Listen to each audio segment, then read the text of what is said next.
Hi everyone, welcome back to the channel guys. There is a good news that कि इसरो का जो exam होता है, आईसीआरबी का जो रिटन एग्जाम होता है, उसकी एग्जाम डेट इसरो ने अनाउंस कर दी है। और इस बार एक थोड़ी सी बैड न्यूज बोल सकते हैं कि इसरो इस बार बहुत जल्दी एग्जाम कंडक्ट करा रहा है। जो रिटन एग्जाम की डेट है, इसरो ने 14 सितंबर को अनाउंस की है। अभी टेंटेटिव डेट है, बट मोस्टली आप कंसिडर कर सकते हो कि आपका जो एग्जाम होने वाला है 14 सितंबर को होने वाला है। अब जिन लोगों ने फॉर्म फिल किया है उन लोगों का एक डाउट होगा कि 30 डेज रह चुके हैं, हमें क्या एग्जैक्ट स्ट्रेटजी फॉलो करनी चाहिए, क्या करना चाहिए लास्ट के 30 डेज में ताकि मेरा एग्जाम क्रैक हो जाए। तो ये वीडियो होने के लिए इसरो का एग्जाम कैसे क्रैक करना है, ऑलरेडी मैं इसरो की स्ट्रेटजी और कट ऑफ के बारे में वीडियोस बना चुका हूँ, क्योंकि मैंने खुद 2023 में इसरो का एग्जाम लिखा था, जो रिटन एग्जाम हुआ था, और उसको मैंने क्रैक किया था। और उसके अलावा इंटरव्यू भी एक्सपीरियंस जो है मैंने शेयर किया वर्षा के साथ। मेरा भी शॉर्ट लिस्टिंग हुआ था इंटरव्यू के लिए, but I was working at PSU, so मैं इंटरव्यू देने नहीं गया था। बट मैंने वर्षा के साथ इसरो का इंटरव्यू एक्सपीरियंस और रॉबिन के साथ किया है शेयर, उसका भी लिंक आपको डिस्क्रिप्शन में मिल जाएगा। पहले एग्जाम स्ट्रेटजी डिस्कस कर लेते हैं। उसके पहले बहुत सारे लोग मेरे को मैसेज कर रहे थे, क्योंकि मैंने अपने ग्रुप में भेजा कि इसरो का एग्जाम डेट अनाउंस हो गया, तो बहुत मुझे मैसेजेस आए, भैया ये एग्जाम डेट कब आती है। उसके लिए आप चैनल को सब्सक्राइब कर लो, ताकि कोई भी एग्जाम, इसरो हो, बार्क हो, गेट हो, पीएसयू, गवर्नमेंट जॉब्स, कोई भी रिलेटेड एग्जाम हो, कोई भी आपसे मिस ना हो पाए। तो हम अपने चैनल के माध्यम से लगातार गाइड कर रहे हैं लोगों को। टेलीग्राम ग्रुप भी है जिसका लिंक आपको डिस्क्रिप्शन में मिल जाएगा, व्हाट्सएप ग्रुप है वो मिल जाएगा, उसका लिंक डिस्क्रिप्शन में, आप वो जाके ज्वाइन कर लो ताकि कोई भी चीज आपसे मिस ना हो पाए। तो आप एग्जैक्ट जो स्ट्रेटजी है मैंने इस पेपर में लिख के बनाई हुई है पूरा स्ट्रेटजी, और ये स्ट्रेटजी मैं शेयर भी कर सकता हूँ अगर आपको चाहिए टेलीग्राम पे। तो इस स्ट्रेटजी को मैं पॉइंट बाई पॉइंट डिस्कस करता हूँ। अब सबसे पहले हम इसरो के एग्जाम पैटर्न को डिस्कस कर लेते हैं, क्योंकि एग्जाम पैटर्न जानना बहुत जरूरी है। पार्ट ए होता है, पार्ट बी होता है। पार्ट ए जो होता है प्योर टेक्निकल होता है। टेक्निकल में जो आपकी ब्रांच होगी, जो आपकी स्ट्रीम होगी, उससे रिलेटेड क्वेश्चंस पूछे जाएंगे। पार्ट बी में जनरल एप्टीट्यूड या रीजनिंग के क्वेश्चंस होते हैं। अब पार्ट ए में 80 क्वेश्चंस होते हैं, पार्ट बी में 15 क्वेश्चंस होते हैं। और जो पार्ट ए के क्वेश्चंस होते हैं, हर क्वेश्चन 1 मार्क का होता है। पार्ट बी में जो 15 क्वेश्चंस होते हैं वो टोटल 20 मार्क्स का होता है। तो जो हमारा ओवरऑल मार्क्स होता है वो 100 मार्क्स का होता है। और जो पार्ट ए हो गया तो एक मार्क्स के 80 क्वेश्चंस हो गए, 80 नंबर का। और जो पार्ट बी हो गया 15 क्वेश्चंस हो गए 20 मार्क्स के। तो overall 80 plus 20 that is 100 marks का एग्जाम होता है। अब नेगेटिव माइनस मार्किंग की बात करें तो यस, माइनस मार्किंग भी होती है। सारे क्वेश्चंस एमसीक्यू होते हैं, कोई भी इंटीजर टाइप नहीं होगा। तो एमसीक्यू में जो नेगेटिव मार्किंग होती है 1/3 की या 0.33 की माइनस मार्किंग होती है। तो ये एग्जाम पैटर्न आपको याद रखना कि 100 मार्क्स का होता है, 80 प्लस 15 का वेटेज होता है पार्ट ए पार्ट बी में, राइट। और जो नेगेटिव माइनस मार्किंग होता है 0.33 का होता है। सो that is all about the exam pattern of the ISRO exam. तो अभी तक जो इन्फॉर्मेशन मैंने आपको दी है वो सभी ब्रांचेस के लिए कॉमन है। Now as I am computer science graduate और मैंने कंप्यूटर साइंस में एग्जाम लिखा था, तो मैं कंप्यूटर साइंस वालों को ही मोस्टली गाइड करता हूं, तो उनके लिए ये स्ट्रेटजी है।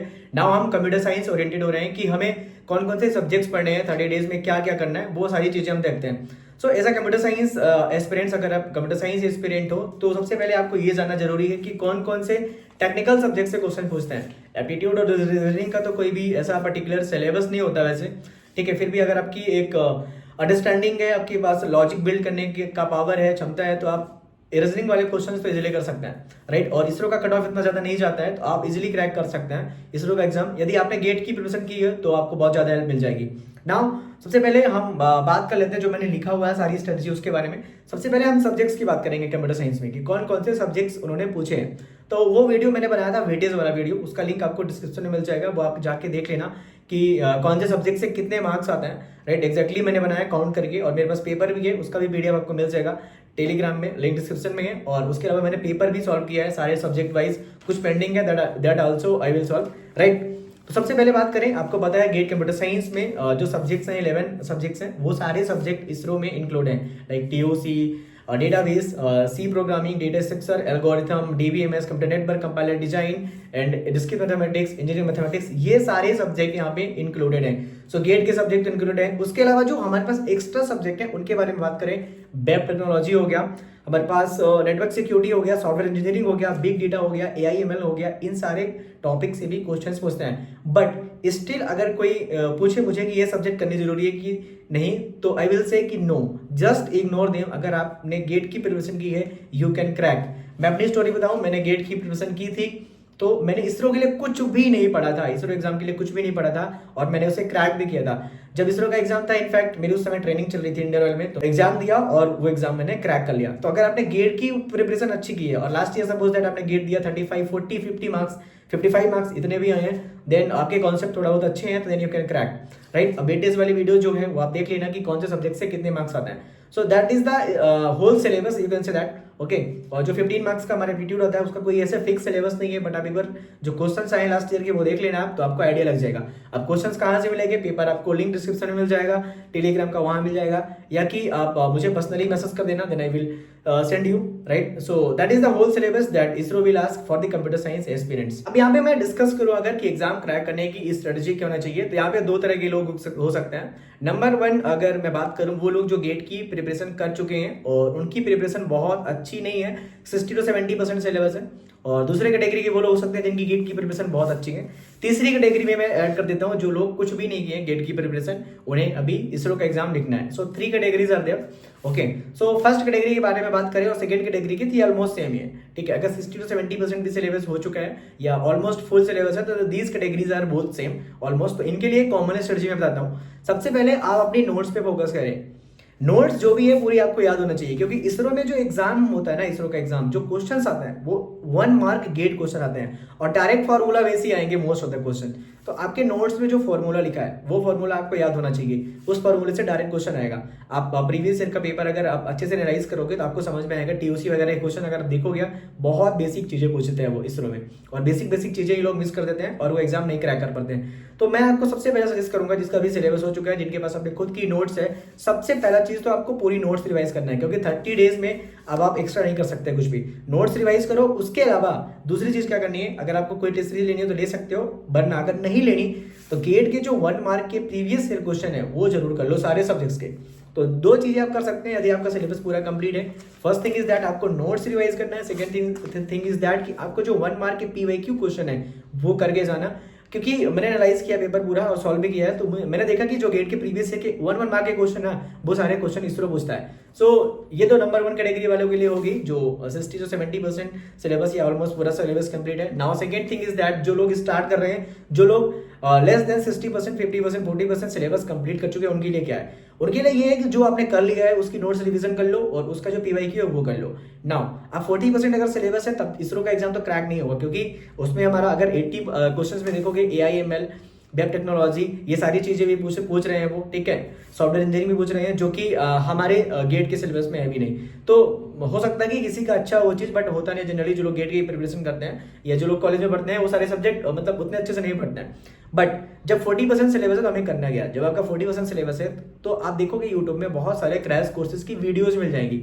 सपोज दैट किसी को कंप्यूटर नेटवर्क पढ़ना है, कंप्यूटर नेटवर्क की शॉर्ट क्रैश कोर्स की पूरी वीडियोस मिल जाएगी क्रैश कोर्स की, तो वो आप जाके देख सकते हैं। डेटा स्ट्रक्चर की क्रैश कोर्स की वीडियो देख लो अगर आपने नहीं किया है तो। जो सब्जेक्ट आपके रह चुके हैं, सपोज अगर किसी का 40% है तो 3-4 सब्जेक्ट और करके क्रैश कोर्स करके और उनके पीवाईक्यूज करके इसरो एग्जाम क्रैक किया जा सकता है। देखो ये इजी टास्क नहीं होने वाला है, बट जो लोग गेट की प्रिपरेशन नहीं किए उनके लिए थोड़ा टफ होने वाला है, but still you can crack it, क्योंकि इसरो का फॉर्म बहुत कम लोग फिल किया होगा और वहाँ पे कंपटीशन भी बहुत कम होता है। Cut off of last year का देख सकते हैं। सो ये स्ट्रेटजी मेरे अकॉर्डिंग फॉलो करनी चाहिए दोनों कैटेगरीज वाले पीपल को, कैटेगरी 1 या कैटेगरी 2 वाले को। लास्ट मिनट टिप हमारे पास जो होनी चाहिए, या हमें क्या क्या मिस्टेक नहीं करनी है। तो कुछ लोग अभी कोर्स लेने चले जाएंगे, 30 दिन बाकी है तो 30 दिन में कोर्स लेने का कोई प्रॉफिट नहीं है, ठीक है। और कुछ लोग ऐसा करेंगे कि जैसे मान लो 80% सिलेबस हो गया फिर भी वो नया सब्जेक्ट करने चाहेंगे। तो अगर 80% सिलेबस है तो मुझे नहीं लगता कि नया सब्जेक्ट करने की जरूरत है। तो अगर आपका सिलेबस 80%, 75%, 90% है then revise and PYQ solve करो।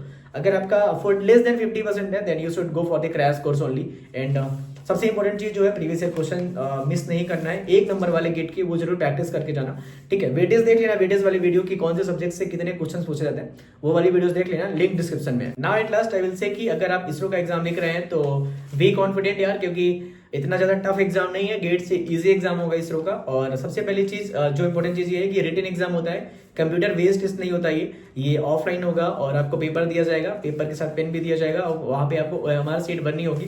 तो उसकी भी प्रैक्टिस, तो हालांकि आप इतने बड़े हो चुके हैं, प्रैक्टिस करने की जरूरत तो है नहीं आपको, राइट। तो अपने आपको मोटिवेट रखो थोड़ा सा, लास्ट 30 डेज बचे हुए हैं। अगर फिर भी अगर कोई भी डाउट रह जाता है, कोई भी अगर मुझसे हेल्प चाहिए then I am there in Telegram group, you can contact with me, you can ask in group your doubt, right? And still अगर कुछ रह गया हो तो कमेंट कर देना चैनल पे इस पर्टिकुलर वीडियो पे। और अगर कोई भी आपका दोस्त इसरो गेट पीएसयू की प्रिपरेशन कर रहा है उसकी हेल्प हो सकती है इस चैनल के माध्यम से, then you can share this channel and thanks for watching and all the best for your ISRO exam.